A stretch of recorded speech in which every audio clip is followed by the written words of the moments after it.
All right, what's up, y'all? It's another episode of Film Streak. My name is Rob. Checking out some new movies. Been doing a lot of horror movies. You know, it's October.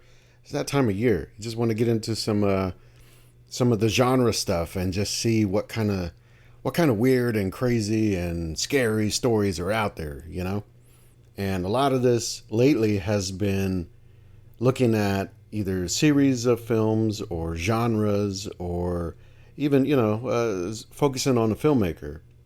And this episode, I kind of want to do a little bit of all of the above. Because, a couple years ago, I guess now, I did an episode and I happened to watch the film X, right? From writer and director Ty West. And in the time since then, which I guess it's now been a couple years, he's produced the prequel, which is Pearl, and the sequel to X, which is Maxxxine. And both of those films, I kind of held off for a little while because I wanted to just watch them together and kind of consider them as part of this trilogy. And I assume this is kind of a three-picture thing. There's not, maybe, I don't see much more to the story after Maxxxine. But the thing that really interested me with X was the sort of undercurrent, the subtext in the film. And it wasn't just a straight up horror film or slasher film. It had some deeper things going on in it.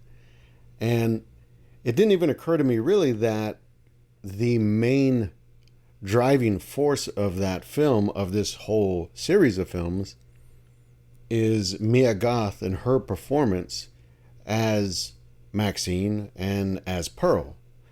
And, I could have written off X as a fluke or just a really coincidental success in terms of the type of film it is and her performance in it. And yet I've seen other films that she's been in, and I feel like there is something very different and very interesting and kind of fascinating about what she does in her work. And, so I said, okay, well, look, I got to catch up with this series. I got to find out how this story works out with the sequel and the prequel and where this all fits in.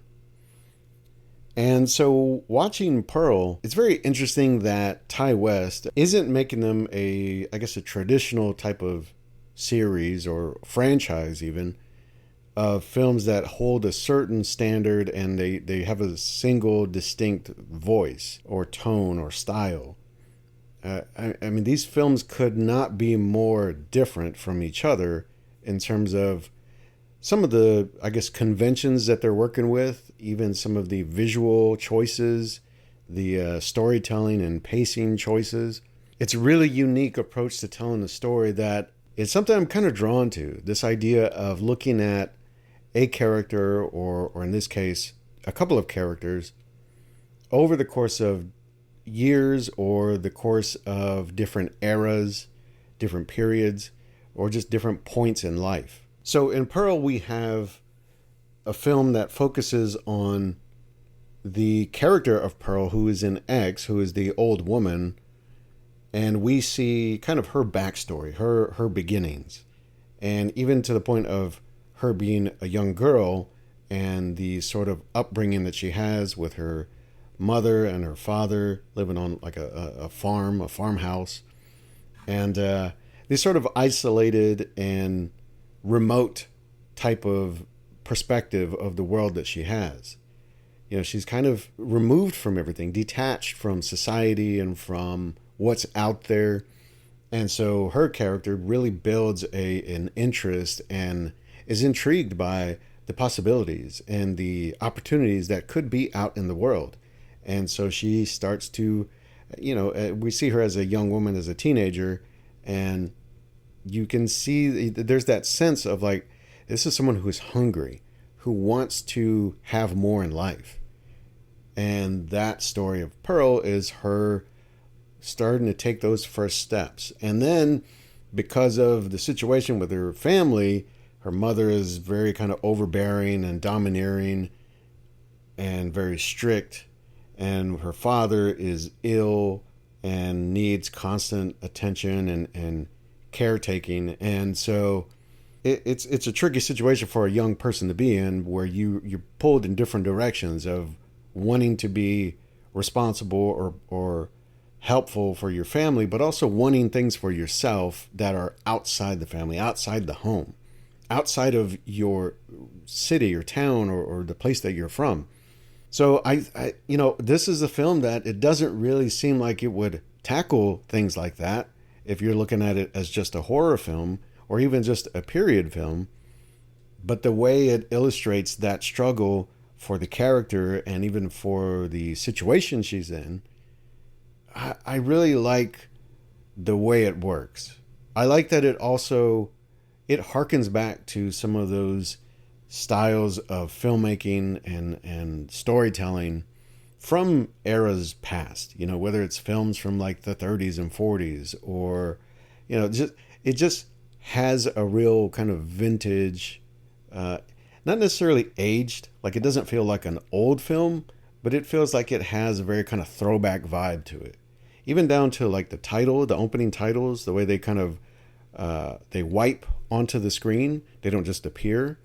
And the way the typesetting is done and the choice of editing, even the use of color, it gives a very different feel from anything that is in X. So it really helps you remove and delineate what happened in that film versus what's happening in this film, because it is a different time. It is a different character, really.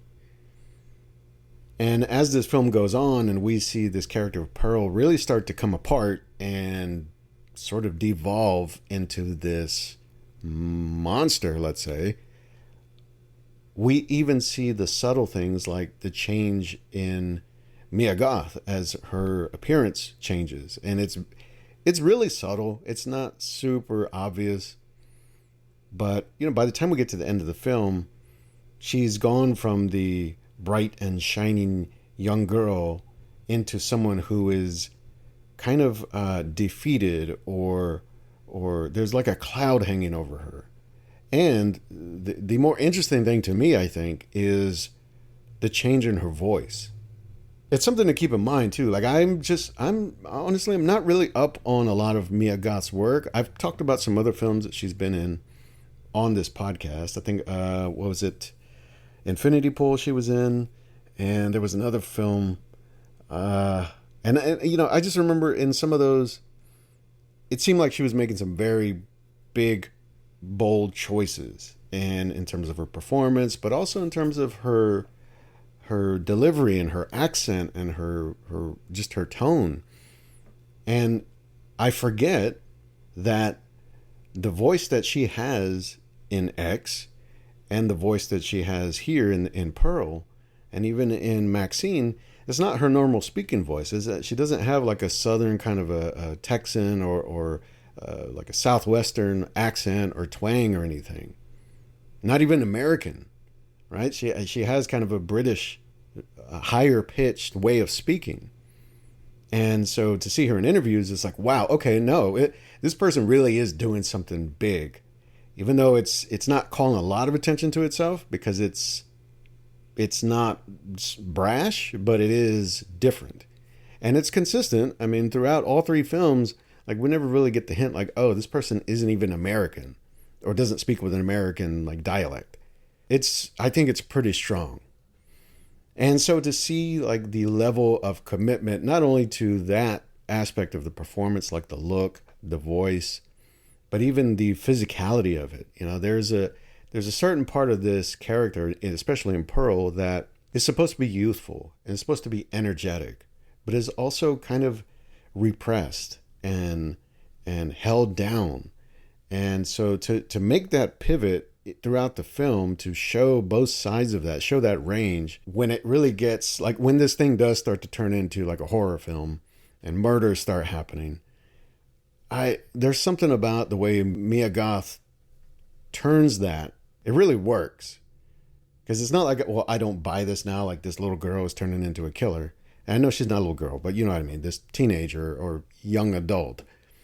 It's like, when that moment comes where she decides to start killing, it is it feels authentic, you know? It feels like, well, this is the way someone would do it. I mean, there's a shot in the film, and there's a sequence where her and a friend, Pearl, and one of her friends, they go to this audition for this, what is it? It's like some kind of like a musical act or something like that. She doesn't get the part. They kind of reject her audition, but her friend, as they're talking, she discovers her friend gets the part. And her friend tries to deny it and say, you know, it didn't work out for either of us, but Pearl knows. And Pearl knows she's kind of been one-upped. And her dream has kind of been just, you know, rained on. By appearances, it seems like, well, okay, it is what it is. Let's let it go.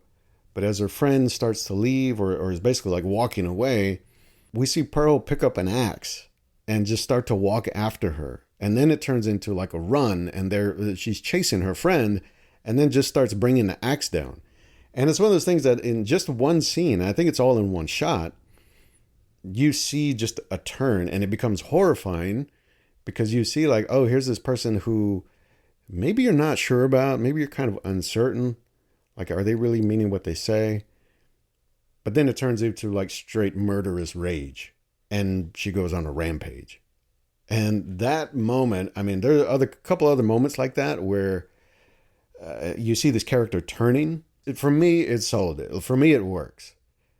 And so, you know, there's enough in this film that I thought, oh, wow, this is a great indicator of not only the sort of vision that Ty West maybe has for this character and for these series of films, but his level of craft, like the devotion to recreating an era or a style of filmmaking or types of performances or characters. You know, I've talked about at least a few of his films, I think. I've talked about, was it House of the Devil? We talked about X. What was another film? I think it was another film he did that I talked about at one point. And to me, those films, they all show, well, all of these two included, they show a real eye and a sensibility for recreating or kind of even taking and borrowing and rebuilding a period or a style, a tone. And of course, putting a twist on it and making some part of it feel a little bit more contemporary, maybe, but still working within those sort of confines, if you will. And so I just love the idea of building these three stories around different eras, but hanging on these sort of same themes of someone who's chasing a dream.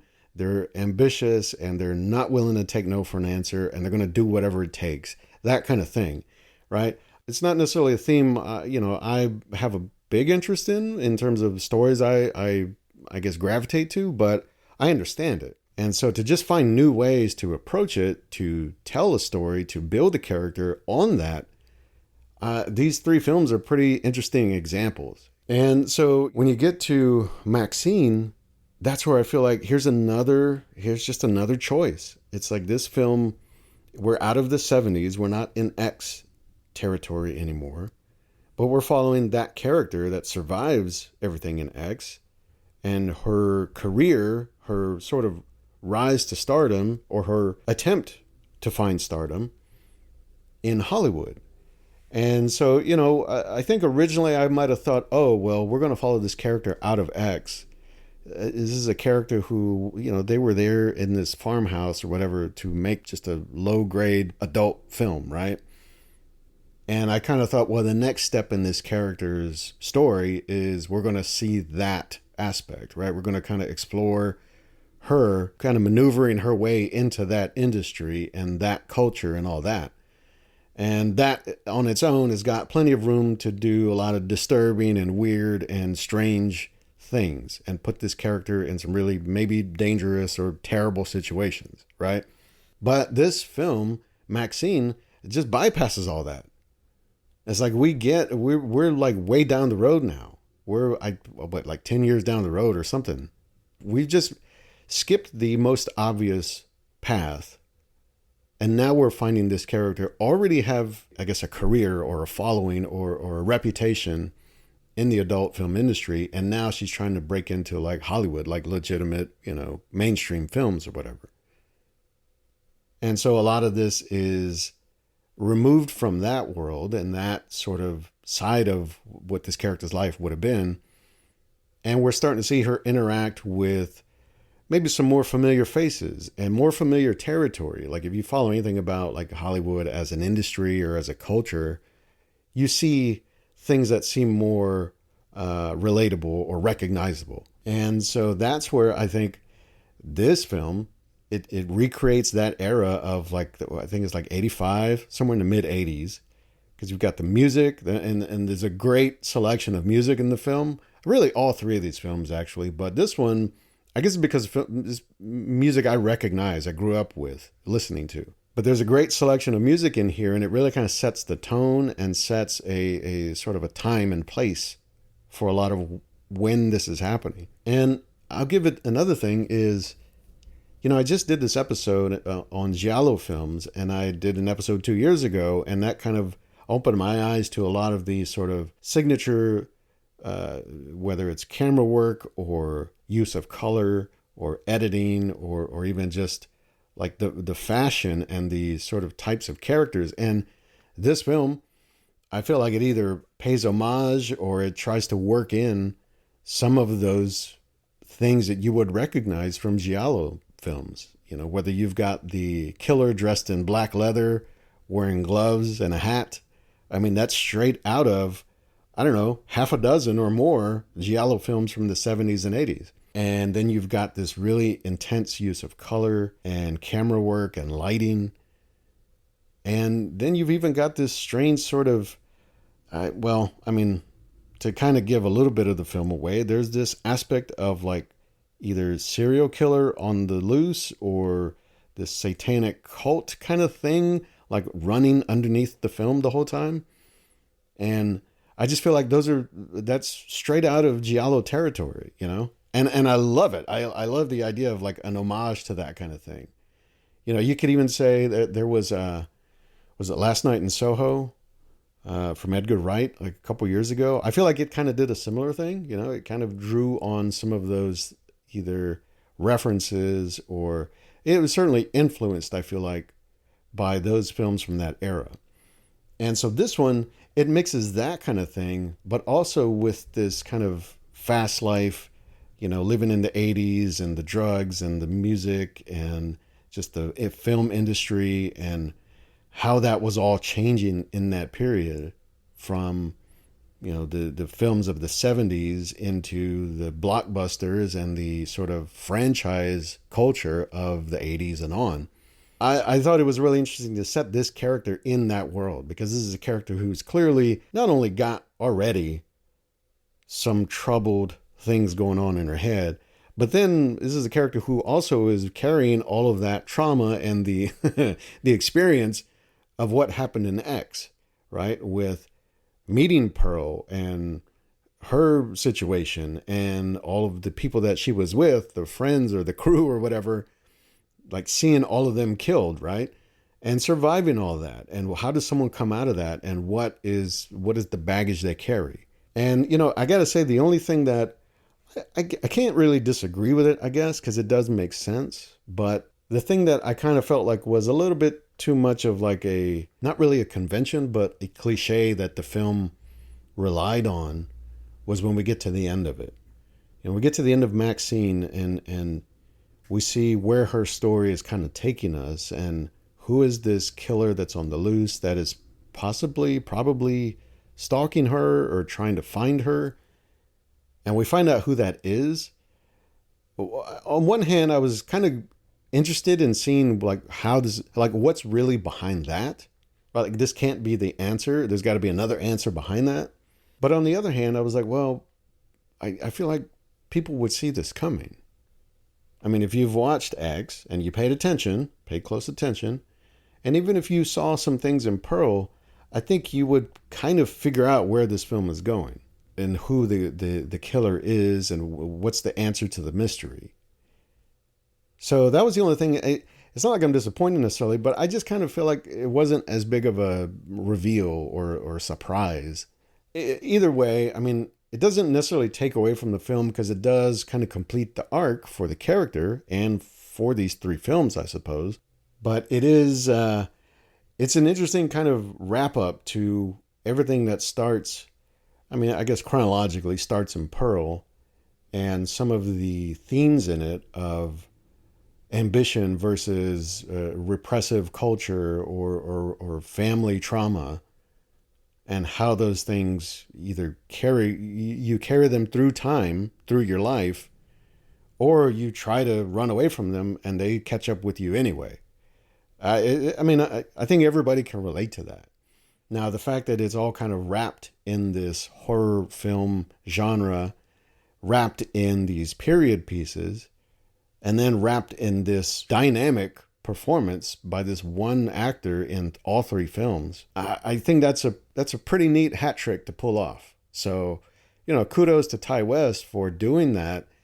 I'm interested if these 3 at some point might be like packaged together and maybe some kind of special way of watching all. I mean, you could just watch them all in order, I guess, but I feel like these do make a really interesting, like a box set, like we would have had in the past. I don't know if they still do that anymore, because who the hell sells Blu-rays anymore? But that could be a really interesting way to approach and to experience all 3 of these films. But they do feel coherent in a way. They don't feel consistent because they are very different films from each other, but they do work together, I think. And it's just my take on it, I guess.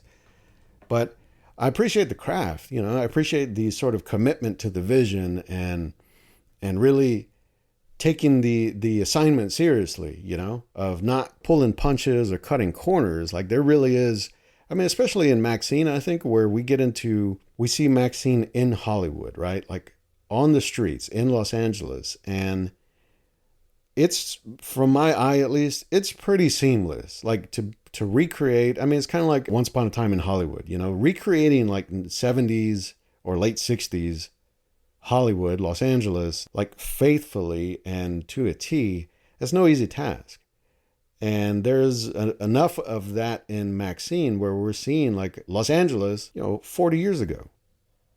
And to my eye, looks legit, Didn't even think twice about it. Down to the video store and the movies they're talking about, the things that they're referencing, they all make sense. There's like a thing where the new Coke pops up. I remember that happening. You're seeing news reports on TV. You're seeing just the little touchstones from popular culture and let's say commerce, right, that are just around us all the time. But those things help really build out the world and recreate that era. So I just wanted to talk about those 2 films. I think it's an interesting pair. And then, of course, when you add X back into the mix, that makes a pretty interesting trilogy just on the whole. That experience, it's a very unique way to tell a story. It'd be something if it were all about one character, but the fact that we're kind of splitting these 3 films across 2 characters, I think it still works. If you really want to call these horror films, I guess you could. There's a pretty significant element, the gore factor, the bloody, the violent nature of it. I guess it qualifies, but I think these are also period pieces, and they are also these kind of deeper explorations of trauma and ambition and just the sort of drive and the hunger that can kind of go unchecked and go off the rails. So anyway, that's it for now. Just wanted to talk about those for a little bit. And hey, thanks for stopping by. Thanks for checking this out. If you want to find other episodes, you can go to filmstreak.com. If you haven't already, you can find the list of all the films we've talked about. We're going on like 550 or something at this point. We're getting up there. And so, hey, I appreciate you listening. And we'll check you out next time. Until then, go watch something.